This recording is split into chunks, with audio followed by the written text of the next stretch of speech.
अध्यात्म विज्ञान कोई धर्म या संप्रदाय नहीं है, ये स्पिरिचुअल साइंस है जो कुदरत के कानून पर आधारित है। ये विज्ञान पूरे ब्रह्मांड के सभी रहस्यों को उजागर करता है और जीवन के सभी पहलुओं को समझने के लिए एक नई दृष्टि देता है। इसी को आर्ट ऑफ विजन कहते हैं, दुनिया को देखने की एक नई दृष्टि, जो अध्यात्म विज्ञानी परम पूज्य स्वामी श्री कमलेशानंद जी के निर्देशन में सनातन सत्य का अनुसंधान कर हमारे जीवन को प्रकाशित करे। जय सच्चिदानंद। हमारे विजन में तो सनातन सत्य ही होना चाहिए, यही तो हमारा पुरुषार्थ है। और वो पुरुषार्थ में जो बाधक होता है, इसको सोच समझ के फिर इरेज कर दो, बस। यही तो एक्सपेरिमेंट है, यही तो प्रयोग है। प्रयोग वो क्रिया नहीं है। समझ में आया? ये हमारे जैन शास्त्रों में लिखा है ज्ञान क्रियाभ्याम मोक्ष। उसका मतलब होता है ज्ञान का उपयोग करना, वो ज्ञान क्रिया है। ज्ञान वत्ता क्रिया नहीं है, ज्ञान का उपयोग करना, वो उसको ज्ञान क्रिया बताया। मगर लोगों ने क्या डेफिनेशन बना दिया, ज्ञान वत्ता क्रिया इज इक्वल टू मोक्ष। ये गलती कर दी है। ज्ञान का उपयोग वो ज्ञान क्रिया है। समझ में आया? हमारे पास ज्ञान होते हुए भी हम कई बार अप्लाई नहीं करते ज्ञान हमारी वजह से। हाँ, वही तो मैं कहता हूँ, उपयोग, वही तो एक्सपेरिमेंट है। क्यों नहीं करते हैं? मोह आ जाता है, वैल्यू ऑफ रिलेटिव सत्य आ जाती है, तो फिर नहीं होता है। हम लोग बहुत बार अपने आप को झंझते रहते हैं ना कि अभी 5 मिनट बाद तो मैं पक्का करूंगी, वापस शुरू, वापस वही तो रहेगा ना वो। तो ये तो अनादिकाल का अभ्यास है, एकदम थोड़ा निकलेगा, थोड़ा निकलेगा, निकलेगा। तो फिर घर में क्या होता है, हस्बैंड होता है, वाइफ होता है, सास होता है, ससुर होता है, बच्चे होता है, सब लोग एक दूसरे से युष्ट हो जाते हैं मान अपमान में, कि काउंट करते हैं, धीरे धीरे समझ जाते हैं कि ऐसा ही होता है, ऐसा। क्योंकि लाइफ ही ऐसी है ना, रोज काउंट करेंगे तो क्या होगा, हम जीवन जी नहीं सकते हैं ना, हम जीवन नहीं जी सकते हैं। और इसीलिए, मगर वो हम जो पास करते हैं वो अज्ञानता से पास करते हैं। यहाँ कुदरती रचना समझ के इसको पास करना है, तो वो एग्जैक्ट है। और वो हमने क्या किया, थाक से कंटाल के फिर हमने उसको चलो भी छोड़ दो इसको, ऐसा करके छोड़ दिया। वो समाधान नहीं है। आप समझे? अध्यात्म मार्ग कहता है ट्राई टू सेटल, समाधान करो। लौकिक कानून बताने की जरूरत नहीं है, लौकिक कानून मत बताओ, सनातन कानून बताओ, बस। ये लौकिक कानून झगड़ा होता है, फिर क्या होता है, समता फिर कैसे रखें, संभाव निकाल, यही समता, वही समता है ना। समता कोई क्रिया थोड़ी है, समता वो ज्ञान दर्शन की बात है। और अगर समता स्थूल में ले जाओगे तो फिर अहंकारी गुण हो जाता है। समता का मतलब सहन नहीं करना, समता का मतलब होता है समभाव रखना, सुख दुख दोनों में समता रहे, समभाव रहे, एक ही दृष्टि। ये सब तब जब करते हैं तो क्या है, प्रैक्टिस ही तो है, और क्या है। शादी में खाना खाते हैं, अच्छा लगता है, और फिर दूसरे दिन उपवास करना है तो भूखा रहना है। तीसरे दिन फिर आमिल करना है, फीका खाना है। तो ये प्रैक्टिस ही तो है, और क्या है, प्रैक्टिस। ये प्रकृति की प्रैक्टिस है, मगर प्रकृति के साथ विचारों की प्रैक्टिस हो भी सकती है, नहीं भी हो सकती। ये प्रकृति की प्रैक्टिस जरूर है, मैं मना नहीं करता हूँ, मगर ये प्रैक्टिस भी आपका उदय कर्म ही है। उसमें से आपको ज्ञान निकालना है, बस। उसका मतलब ये नहीं कि जो प्रैक्टिस करते हैं वो आपके पास फ्रीडम है, नहीं, फ्रीडम नहीं है। वो बीज लाए तभी तो फल आएगा, उसमें से सार निकालना पड़ेगा कि आखिर में उपवास क्यों, ये उपवास करने का मतलब क्या रहा।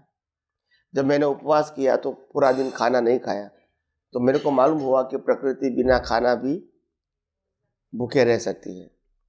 अभी कभी कभी कोई खाने की चीज़ नहीं मिला, सुबह मिला और शाम को नहीं मिला, शाम को मिला और सुबह को नहीं मिला, समय पे चाय नहीं मिली, तो गुस्सा करने की ज़रूरत नहीं है। क्यों करेंगे राग द्वेष? यही एक्सेप्ट कर लो। जब उपवास करते हैं तो एक्सेप्ट करते हैं, तो फिर उपवास नहीं किया तो एक्सेप्ट क्यों नहीं कर सकते? You are capable, right? मगर ऐसा होता है, तो ये अंडरस्टैंडिंग नहीं है। फिर इसको दिखावा कहते हैं। क्या है दिखावा? समझते हैं ना? बोला मैंने 28 कर दिया, बाकी 28 करने के बाद तो मैं रात्रि भोजन करूंगा, अभी मैं कायम से ऐसा नहीं कर सकती हूँ। ऐसा भी होता है। तो कहने का मतलब क्या है कि उपवास की बात नहीं है, 28 की बात नहीं है। प्रश्न ये है कि आपकी जो समझ है वो समझ होना चाहिए कि ये प्रैक्टिस के लिए है, और प्रैक्टिस इसके लिए करते हैं हम क्योंकि अगर ऐसी परिस्थिति नॉर्मल आती है तो भी हम इसको स्वीकार कर सकें, उनकी ये प्रैक्टिस है। अगर 5 दिन खाना नहीं मिलेगा तो भी हमारे संभाव में रह सकें, इनकी ये प्रैक्टिस है कि हम उपवास करते हैं। उस समय धार्मिक एंगल से करते हैं, और जब खाना नहीं मिलता है तो हम आध्यात्मिक एंगल से करेंगे। यही कुदरती रचना है। तो ये प्रैक्टिस की बात है। मगर आप क्या कहेंगे? बस मैंने 5 दिन उपवास किया तो मेरे को पुण्य मिलेगा। तो प्रैक्टिस कहाँ आई? ये तो पाप पुण्य की बात आ गई। फिर आध्यात्म की प्रगति कैसे होगी? तुम्हारा एंगल ही नहीं है, तो फिर तुम्हारा एंगल ही पाप पुण्य है। क्या है? फिर प्रगति कैसे होगी? तो ये एंगल इज नॉट करेक्ट। आप समझे ना? जीवन की हर परिस्थिति हमको बहुत कुछ सिखाती है, अगर हमारे पास सही दृष्टि होती है तो। मैं मना नहीं करता हूं, मगर हमारे पास दृष्टि नहीं है, आर्ट ऑफ विजन वो नहीं है। हमारे जीवन में या तो हमारी 5 इंद्रियों से जो दुनिया में दिखता है उसमें से हम बहुत कुछ सीख सकते हैं, और आध्यात्म में भी उसका उपयोग कर सकते हैं। आप समझे ना? मगर हमारे पास ऑब्जर्वेशन पावर नहीं है, एनालिसिस नहीं है। आप समझे? कई लोगों को कहता हूं तो स्वामी जी क्या करेंगे, हाथ पांव तो है, मगर कभी इतना चलने की, इतना दौड़ने की, इतना जाने की इच्छा नहीं होती। Mentally they are not prepare. तो हम किसी की कहानी सुनते हैं। एक लड़की थी, अभी तो इसमें यूट्यूब में भी है, उनकी हिमालय को चढ़ने की इच्छा थी, मगर एक्सीडेंट में उनके दोनों पांव कट गए। पैसे वाले की लड़की थी, मगर इनकी इच्छा ही रह गई ना। उनको पिताजी ने बताया, उनके पिताजी को कहा कि नहीं मेरी इच्छा पूरी करो, तो उनकी धगस थी। तो एक दिन वो हिमालय की टॉच पे गए, without leg, first Indian lady. आप समझे? तो हौसला है तो कुछ भी कर सकते हो, उसमें सिखाता है। आप समझे? इसमें से बहुत इंस्पायर होता है। हम क्यों नहीं कर सकते? हमें विज्ञान का उपयोग क्यों नहीं कर सकते? हमको विज्ञान लक्ष्य में क्यों नहीं रहता है? हम विज्ञान को क्यों नहीं समझ सकते? आप समझे ना? मेरे को समझ में नहीं आएगा तो फिर नहीं आएगा। ભારતવર્ષની ભૂમિ સદીઓથી સંતો મહંતો યોગીઓ જ્ઞાની ભગવંતો તીર્થંકર ભગવંતો અનુભવી પુરુષો થી રંગાયેલી આ ભારતવર્ષની ભૂમિ સદીઓથી સમય સમય મુક્ત પુરુષો અનુભવી પુરુષો આ ભારતવર્ષની અંદર અનુભવ જ્ઞાનની ગંગા વહાવી રહ્યા છે। આપણે બધા સમય સમયે પ્રત્યેક અવતારમાં ઓછે વત્તે અંશે પણ આવા અનુભવી જ્ઞાનીઓનું પ્રત્યક્ષ પરોક્ષ રીતે એમની વાતો સાંભળીએ છીએ, સમજીએ છીએ, જેટલી સમજાય એટલી ઉપયોગ કરવા પ્રયત્ન કરીએ છીએ અને અનુભવ કરવા પ્રયત્ન કરીએ છીએ।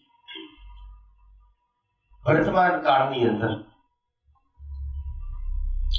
જે સનાતન ધર્મ, જે સનાતન સત્ય, જે શાશ્વત સુખની વાત, જે કુદરત અને કુદરતના કાનૂનની વાત, લો ઓફ નેચરની વાત જે વિસરાઈ ગઈ હતી, એ પાછી અનેક જિજ્ઞાસુઓ મુમુક્ષુઓના પુણ્યને કારણે પાછી રીઓપન થાય છે. એ રીઓપન થઈ રહી છે, એની અંદર અનેક જિજ્ઞાસુઓ મુમુક્ષુઓને આ જ વિજ્ઞાનનો પાછો લાભ મળી રહ્યો છે. આવું અદ્ભુત વિજ્ઞાન છેલ્લા ઘણા વર્ષોથી ભારત વર્ષની અંદર હોવા છતાં પણ વ્યક્ત થયું નથી. અનેક જ્ઞાની ભગવંતો, અનેક સમર્થ પુરુષો, અનેક સંન્યાસીઓ, અનેક મહંતો આવી ગયા ને તેઓએ પણ પોતપોતાની વાતોને સમય સમાજ સમક્ષ વ્યક્ત કરી. પણ કુદરતી રીતે જે સનાતન ધર્મ, જે સનાતન સત્ય, જે કુદરતના કાનૂન ઉપર આધારિત છે, જે આધ્યાત્મ વિજ્ઞાન જીવ માત્ર માટે લાગુ પડે છે, એ વિજ્ઞાન જે ઘણા સમયથી ખુલ્લું નતું થયું, તે વર્તમાન કાળમાં ખુલ્લું થઈ રહ્યું છે. એનો અનેક જીવો લાભ પણ લઈ રહ્યા છે. આવો આપણે સૌ આજ આધ્યાત્મ વિજ્ઞાનને પ્રશ્નોત્તરી રૂપે અને અનુભવ રૂપે વ્યક્ત કરવા માટે હું દરેક મુમુક્ષુઓ, જિજ્ઞાસુઓ, મહાત્માઓ અને સાયન્ટિસ્ટોને આહ્વાન કરું છું કે આપના જે કંઈ પણ પ્રશ્નો હોય તે આપ સરળ સીધી ભાષામાં શોર્ટ એન્ડ સ્વીટ પૂછી શકશો. અને નંબર 2, કોઈ પણ વ્યક્તિને પોતાના જીવનની અંદર વિજ્ઞાન, આધ્યાત્મ વિજ્ઞાન વિશે જે કંઈ પણ અનુભવ કહેવો હોય તે પોતાની સહજ અને સરળ ભાષામાં, મૌલિક भाषा व्यक्त कर सके. बंधन के बारे में जानना है. अभी एक तो कॉज और इफेक्ट है, बंधन हम लोग बोलते हैं, कर्म का बंधन. अभी समझिए मैं चेयर पे बैठा हूँ, चेयर से मुझे अगर बांध देंगे तो इसको बंधन बोलते हैं, या कोई जेल में कोई आदमी बंधे तो उसको बंधन बोलते हैं. और अभी कर्म बंधन भी बोलते हैं. तो ये आत्मा के साथ में कर्म का बंधन कैसे है, और कॉज जब करते हैं तभी वो बंद हो जाता है, तो फिर इफेक्ट में आता है, फिर कॉज होता है, फिर इफेक्ट आता है. तो ये बंधन एक्चुअली फिजिकल फॉर्म में तो ऐसा हमको दिखता है कि रस्सी से बांधा हुआ है, मगर ये तो अदृश्य बंधन है. ये अदृश्य बंधन कैसे है और एक कॉज इफेक्ट का क्या चक्कर है, इससे मुक्त कैसे होंगे, थोड़ा पूरा जानना है स्टार्ट से लेके एंड तक. आदि अनादिकाल से हम लोग कैसे बंधन में हैं और कैसे हम लोग वापिस बंधन में जन्म मरण चक्र में आ रहे हैं, वापिस कॉज कर रहे, इफेक्ट कर रहे हैं. और ये बंधन कैसा बंधन है, कोई परमाणु है कि आत्मा के परमाणु, कर्म बंधन के परमाणु आत्मा के साथ चिपके हुए हैं, या कैसे है, मतलब तो साइंटिफिकली समझना है.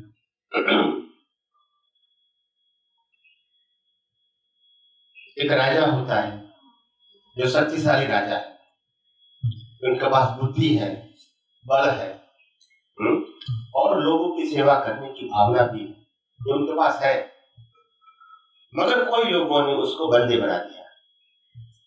क्या बना दिया? बंदी. और बंदी बना के उसको जेल में रख दिया. 10 बाय 10 की कोठरी में, अंधेरी कोठरी में रख दिया. ठीक है. तो उनकी शक्ति कैसे काम में आएगी?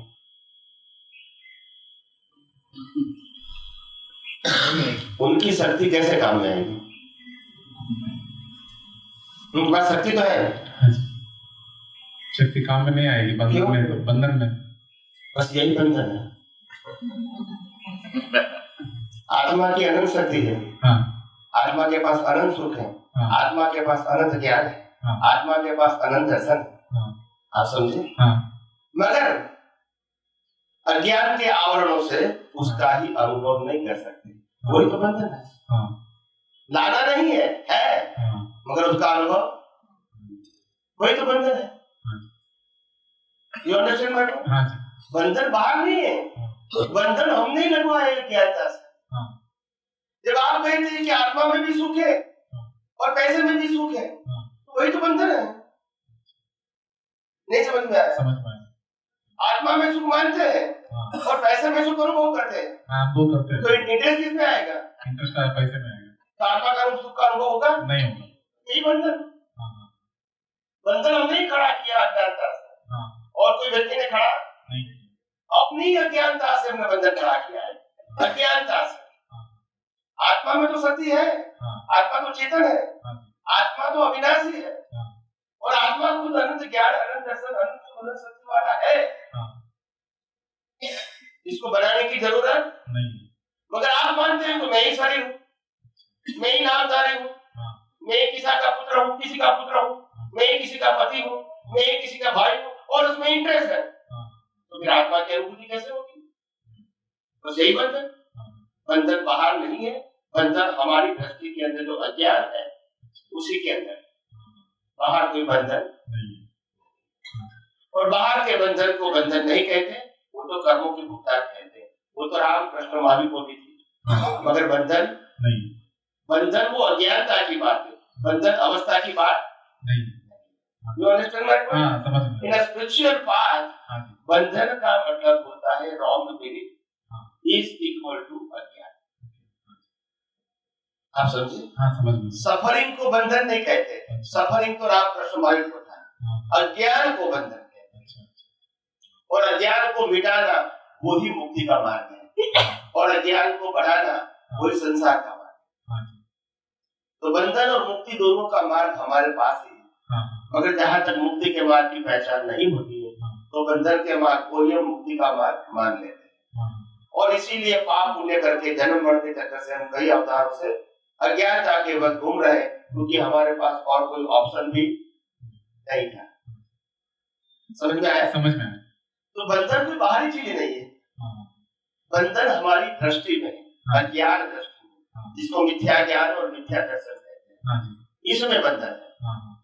और सम्यक ज्ञान और सम्यक दर्शन में मुक्ति है।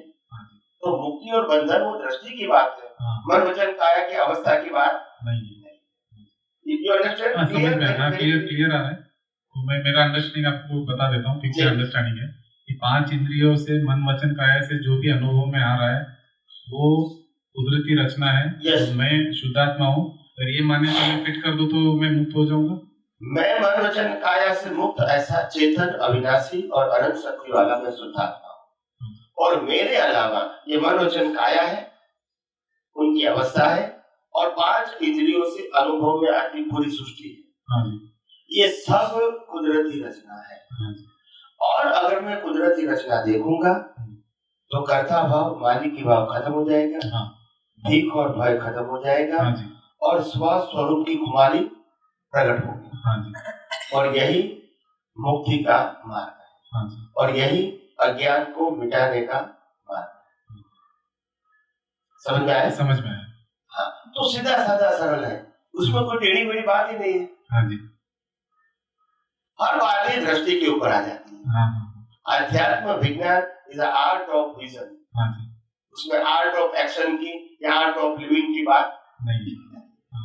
एक्शन लिविंग वो अध्यात्म विज्ञान का सब्जेक्ट नहीं है, आर्ट ऑफ विजन, दुनिया को देखने की एक नई दृष्टि, नई सोच, जो पूरे ब्रह्मांड के सभी रहस्य को खुला कर देती है। आप समझे? हाँ जी। और वो रहस्य दुनिया के कोई भी धर्म के फॉर्मेट से बहुत ऊपर है, ये रहस्य को खुला कर देती है। हाँ जी। आप समझे? हाँ जी। तो यही विज्ञान जो है हमारी दृष्टि में जब खुला हो जाता है तो ब्रह्मांड के रहस्य अपने आप दिखने आता है, समझ में आता है। आप समझे? हाँ जी। तो ये अज्ञान मिटाने से पहले केवल दर्शन होता है, और केवल दर्शन होने के बाद केवल ज्ञान का बीज होता है। जब केवल दर्शन का मतलब हो गया, केवल अज्ञान का नाश हो गया, और जब नाश हो गया तो आत्मा की अनुभूति के अलावा कोई बीज ही नहीं लगेगा, और वही बीज इस रिजल्ट के फॉर्म में केवल ज्ञान के रूप में आएगा, क्योंकि आत्मा को केवल ज्ञानी बनाना नहीं, वो तो है, मगर गलती हमारे दर्शन में थी। वो दर्शन का कनेक्शन वही ज्ञान का कनेक्शन